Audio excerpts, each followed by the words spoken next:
advertising is dead. It's all business now. And a core part of a business in today's world is about how businesses, creators, and platforms kind of work together and really evolve how this space moves ahead.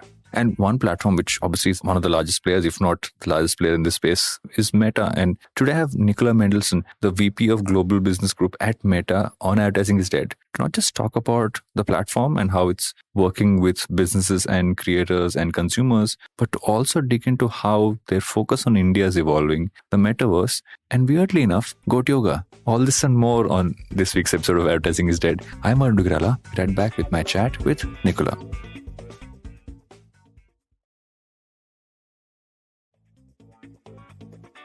Welcome back to Advertising is Dead. We're talking to Nicola. Nicola, thank you for coming on the show. This is interesting. We're doing this in person for a change, and it's exciting to talk to you. How jet lagged are you right now? Well, first off, I'm absolutely delighted to be here and to be talking to you. And actually, you make me not feeling jet lagged at all right now.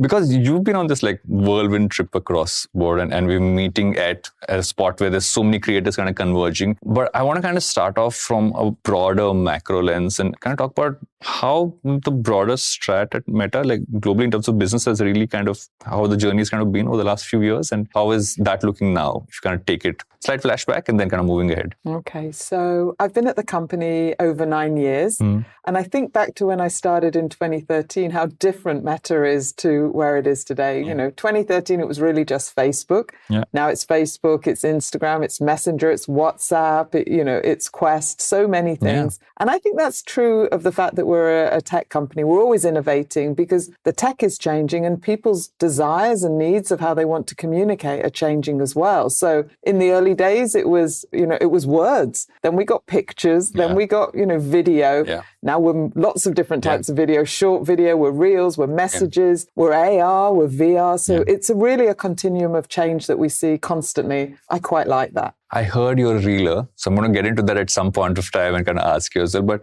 if you look at the advertising side of the business, because that's actually kind of been a big driver of growth and just across the board how businesses have become a part of Meta and etc. How have you seen that part really evolve? Yeah, it's changed a lot over the years, and the business of Meta is advertising largely.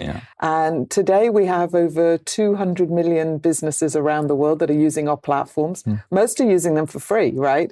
You can create a page or something on Facebook or Instagram for free. Any business can do that and then start to talk to its consumers. Then you can put on top of that different advertising. We have about 10 million advertisers today that are doing that, and they're doing all different types of ads, from some of the very most basic to more sophisticated. But the wonderful thing about the phones that a lot of people have in their hands today is that you basically have a production studio in your hands. So if you're the smallest business or the biggest business, you can really be shooting in the same way and getting out the content to connect to the customers that matter to you.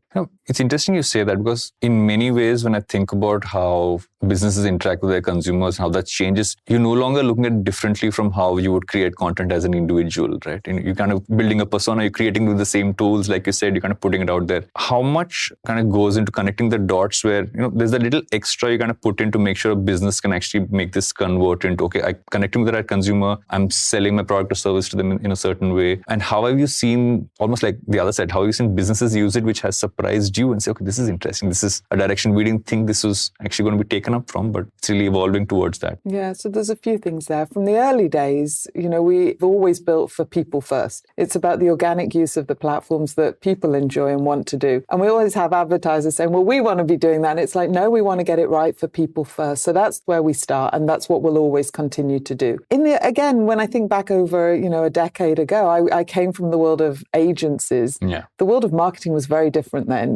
I remember you would make maybe 1 or 2 TV adverts a year. You make a radio ad, a poster. You were exhausted, right? And it was a very fixed way of how you did marketing. I think what we've seen over the last decade is more fluidity, more of a desire from marketers to really test and learn and try out new opportunities, new products, new formats in terms of how you can communicate with customers. And, the art and the science comes into play. We have on our platforms with Meta, the algorithms can do a lot. optimized placement is what we call it. You can tick the box there and we will show you the very best places to deliver your advertising to the customers that matter to you. So that's great. Then we've got the bits that are newer. And, the new things that we see at the moment are things like Reels, things like messaging, and how we're using AI to really empower behind the scenes as well in order to help the advertisers to get the really best return on investment that they're doing. So those are some of the areas that we're doing. And at the heart also is obviously the old ways. You've got to have great targeting. You've got to know what you're trying to communicate, what your big message is that you want to get out there, whether you're a small business or a large business. And then you've got to put it together in a creative way that's going to grab people's attention and make them want to,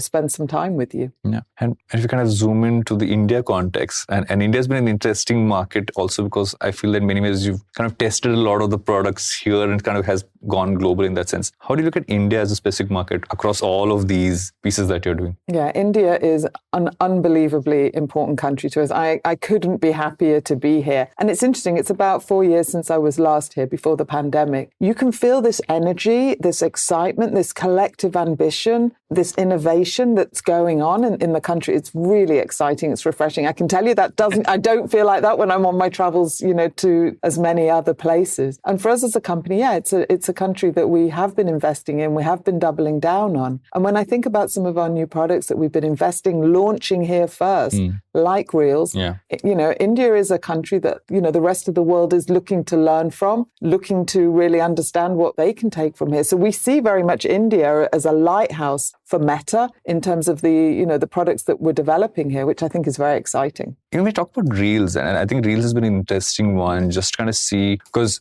I've in the past spoken to, let's say, a small business who literally started out of their home. I remember this great story. We got in this mother and daughter who started this ethnic wear business, primarily driven off of Instagram. And they used to sell stuff by making Reels because every working, they would just make a Reel. And I found that to be such a great case study to just kind of say, okay, they're using the native product, they're behaving like normal people, but it's actually selling product. And that's like one of the best stories. And I keep talking about that story because for me, that defines how modern businesses function on platforms like Instagram and across the Meta suite. So when you look at that, and especially the small business focus that you have, what have been stories like these from India, which you kind of looked at, or what have been cases that have really been like, okay, these are like things to highlight? Oh, so many. I mean, that's part of the energy and the excitement of being here. And we're here today at, Meta Creator Day, where we have 500 creators here. They're all making Reels. They are making businesses. And they said to me, I just met and had a deeper conversation with 5 people who said to me that the lives they're living today are unlike anything they could have imagined. And they're unlike anything their parents could have imagined as well. They all said that. 3 of the 5 were doing engineering degrees or thought they were going to do engineering degrees. Yeah. And suddenly through the use of Instagram, through the use of Reels in particular, they started to build up followings in very different areas, from the worlds of music, from the worlds of fashion, makeup, comedy, so many different areas. And they've gone on then to collaborate with brands. They've gone on to start earning money, more money than they could ever have expected. And they were expressing their gratitude to Meta. I was expressing my gratitude to them because we want to be the place where creators come and do these sorts of things. But these are serious businesses now being created. And we're seeing more and more that this creator economy, and especially the creator economy in India, is going to be worth hundreds of millions of dollars going forward. Yeah. And I think that's something that's very exciting. And I certainly see more and more people wanting to do that. And you're right, a lot of those people are not just in cities. Yeah. A lot of these people that are coming today and some of the most popular people that are following are actually not from the major cities. Exactly. And I think that's also a very exciting opportunity in terms of creating mobility for people all over the country. Yeah. And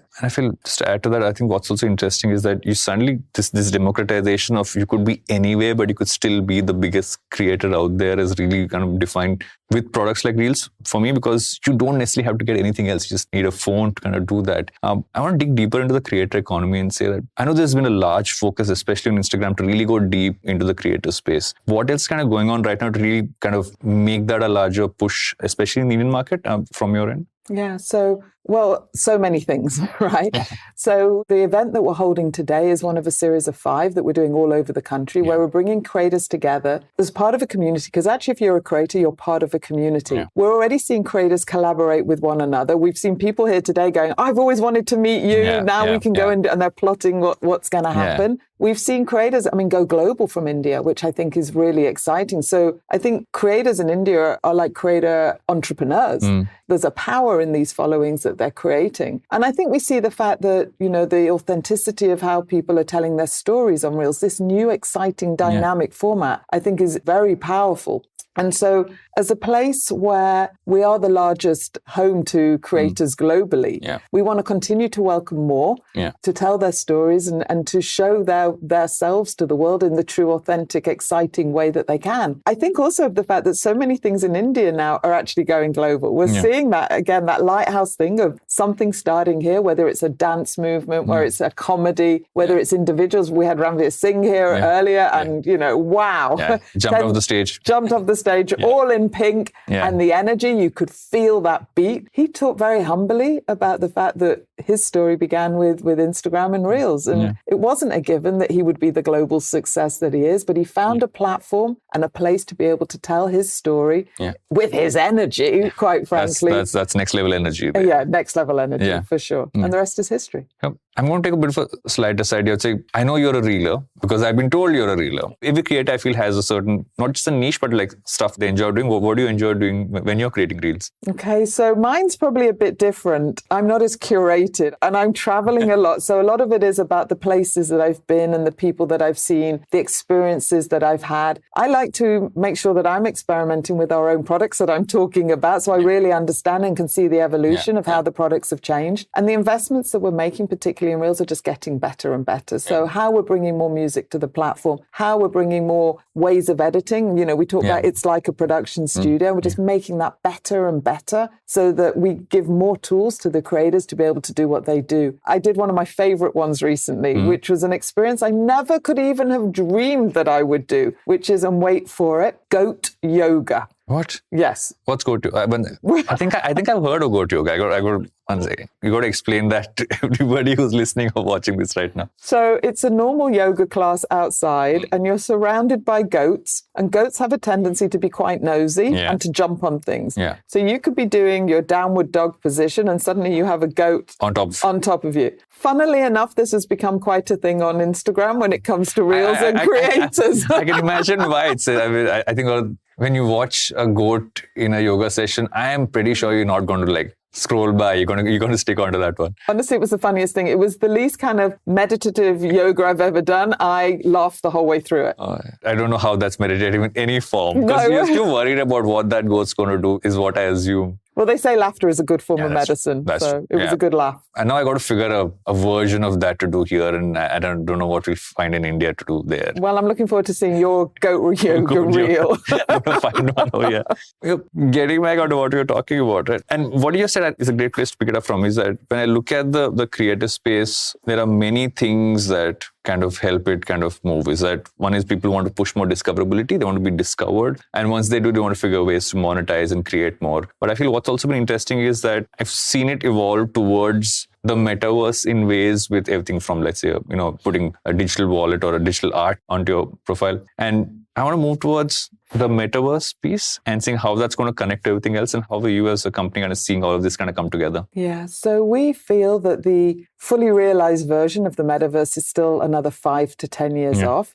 But the thing that's going to power the metaverse is actually creators. So that's exciting. So what we're thinking about now is, between now and that point in time, whenever it comes, is how do we do everything that we can to help creators to get to that point so that they continue to, earn a living, and hopefully even more so with this new creator economy, which we think, well, there was an independent research done that over the next 10 years, they think that the metaverse could be worth $3 trillion. So this is a sizable play, and it starts with individuals. It starts with the individuals that are going to continue to build the communities that they have today, that might take people on, selling digital wearables. We're starting to see that. Avatars being dressed in different designs. We see today that creators, I met some today that are creating merchandise and things that their followers want to wear. So you can start to see how that could work in a digital perspective. You can think about creators that might offer services in the metaverse. If you're going to have a digital avatar where you have a stylist in real life, why might you not have, a creator stylist as well? So we're only really limited here by our imaginations. You might have creators that build, creators that are going to build worlds for maybe other creators or maybe for brands and businesses. So we're just starting to scratch the surface. But one thing's for sure, it'll be the creators that will power the metaverse. And I think Indian creators will be at the heart of that as well. And it's so exciting for some of us. I think anyone I'm a huge Ready Player One fan. So anytime we talk about the metaverse, I'm like, how do you explain to anyone? Just like watch Ready Player One or just read the book has been my easiest way to kind of explain that. Because you see the potential in what it can actually be. I feel what everyone kind of talks about is how do you kind of bring physical and digital together and really have that work together is always I'm guessing that's the big question and how that kind of plays out. But as during this period when this is kind of going on, what are you kind of seeing as core focuses at a broader level for the company?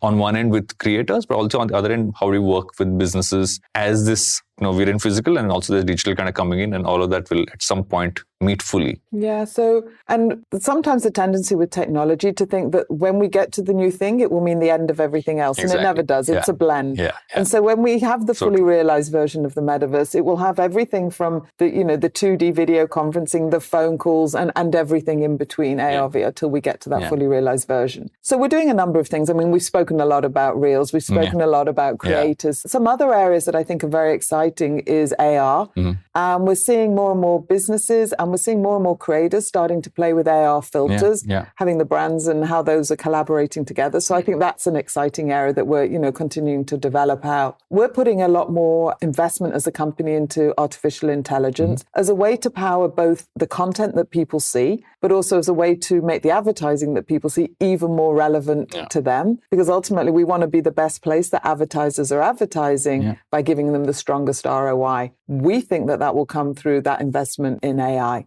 And then the other big area that we've seen really an explosion of is on messaging. And that's when I think back again about what's going on in India. No question, India is a WhatsApp first country, right? Everybody's communicating on it. Businesses are communicating. We don't do SMS. No, you're all in on WhatsApp here. The biggest advertisers and the biggest businesses and the smallest businesses as well. It's very common play to do that. And so for us, again, that's an area that we're investing more in, where we're creating new tests and case studies here that the rest of the world is interested in and watching. And so I think of things like our investment and partnerships with Geo, with one of the world's first, the creation of the Geo Mart, where you can literally go in onto your WhatsApp, you can see the catalog of the groceries, you can choose the groceries, you can order them, you can pay for them on WhatsApp and then get them delivered. Well, this is fantastically useful to people where, you don't want to be going into all these different apps and things that are complicated. It's really easy to go in order to be able to do that. So many companies around the world are looking to see what this example is like, to listen, to learn from it,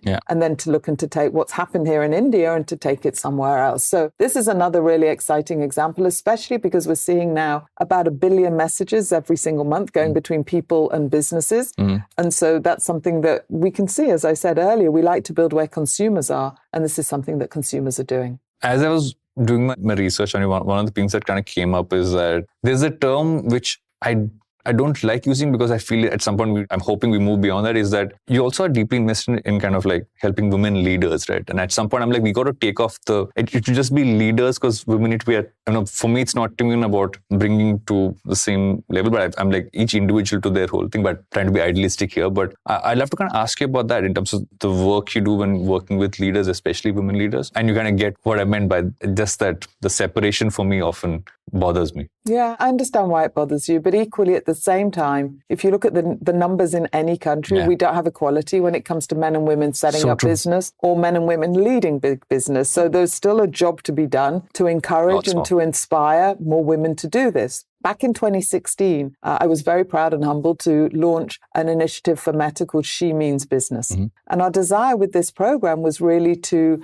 help women that are thinking about setting up a business or who have already set up a business, really give them the digital tools that they need in order to grow their businesses further. And since then, it's mushroomed. We've trained over 1 million women around the world. And these women are running powerful, businesses, big and small as a result. And it's been fantastic to see those journeys of people. Here's what I know. when a woman sets up a business, when a woman's business starts to grow, she's more likely to employ another woman. True. She's more likely to put money back into her family and into her community. And so more people rise as a result of that. So these are great things, right? Now, the last couple of years, unfortunately, for women around the world really suffered with their businesses. They found it harder than men did because they were also doing the role of, mum being at home, all those household chores as well. And so we actually saw some decline in what was happening. But we also saw more women leaning in to digital tools. So this was a really encouraging sign to see.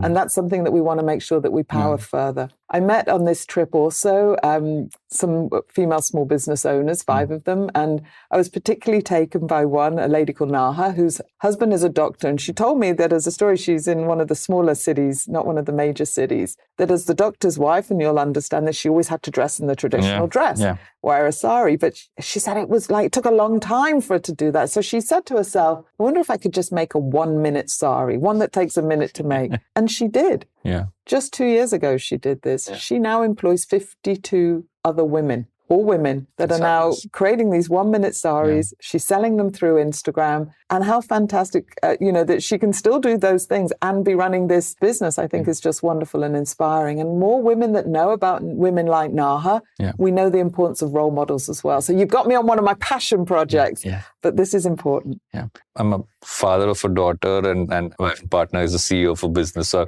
I totally get that. I'm one of those people championing also the fact that more than championing, I think it's about just understanding what you need to do to kind of make this normal. Rather than saying, this is this person, this is this gender's role, this is that gender's role. So and we need allies. It's a passion point. We need allies like you as well. So thank you for the work that you're doing here. I have to ask you something. When you're looking at hiring people or bringing people into your team, what do you look for? And this is something which I ask all my guessing. What do you look for in people who are part of your team in today's world? So there's a few key things. And if I go back to some of the areas that we've talked about, it'll be pretty clear. I look for people that are curious. I look for people that are not comfortable just going, I want to be in the status quo. I look for people that are comfortable in the gray. Because as a tech company, things are changing so often, you have to be comfortable with that level of uncomfortableness. Yeah. I also look for people that thrive being part of a team as well, because in order to make things work from a meta perspective, you're working with people in lots of different parts of the organization that might not necessarily report to you or be in the same team as you. So all of those things are really important aspects that we look for. Towards the later part of every episode, I ask my guests a series of questions. They have, in most ways, nothing to do with what we've spoken about so far. They've always stayed the same across all the episodes we've done. Apart from battling jet lag like you are right now and traveling across the world and doing everything that you do, what do you spend a lot of time doing beyond work that keeps you excited? So I'm blessed to be a mum of 4. So everything starts with family and the joy that my husband John and I have in seeing our children grow. There's nothing more important to us than that. I get that. Father of 2, so I totally get where you're coming from. Anything that you've read, watched, or listened to lately that you recommend? I'm always reading things. I'm British, so I just rewatched The Crown recently for probably obvious reasons. Yeah. I am a huge Adam Grant fan. Likewise, yeah. So I'm loving his podcasts and I'm loving all of his books. And I just reread it with my younger son, Zach. Givers and Takers was the one that I did. And then I'm always binging something on Netflix. So my current Netflix binge is called The Blacklist. Nice. Adam Grant fan as well. His podcast was actually the first podcast I ever listened to, and that got me into the space. I want to close this off by asking you, saying that what is the best piece of advice? You have an option. What's the best piece of advice that you would give people out there? Or what is the best piece of advice that you ever got? You can pick either one. I might give you both. Okay. So I love and I'm inspired by Eleanor Roosevelt's quote, to do the things you think you cannot do. Because those are the moments when you're probably a little scared, and they're actually the moments where you grow the most and you push yourself and you learn the most. And I love learning, so that would be that. The best piece of advice I've ever been personally given was from a lady called Stevie Spring, who told me that sometimes when you're in a leadership position, it can all get a bit too much and you might feel that you're going to cry. She said, that's not a good thing if you can help it. So why don't you whistle? And if you whistle, you won't be able to cry. So it's true. I can't whistle to save my life. So even if you practice, just pursing your lips together, I promise you it makes a difference. And for me, it's much better than having mascara and a red nose. So you can't cry and whistle. I've tried to whistle my entire life and still haven't succeeded, but I'm going to try this one for sure. Thank you so much for doing this. It's been a fabulous chat. Tons of insights there, tons to learn from. Goat yoga will still be the highlight for me at the end of this entire conversation. Thank you so much for coming on Advertising is Dead. And thank you so much for having me. It's been an honor. If you like this podcast and you want to listen to more podcasts like this, head over to the IVM Podcast website or app or wherever you get your podcast from and look at all the podcasts that IVM makes. There's some really fun stuff there.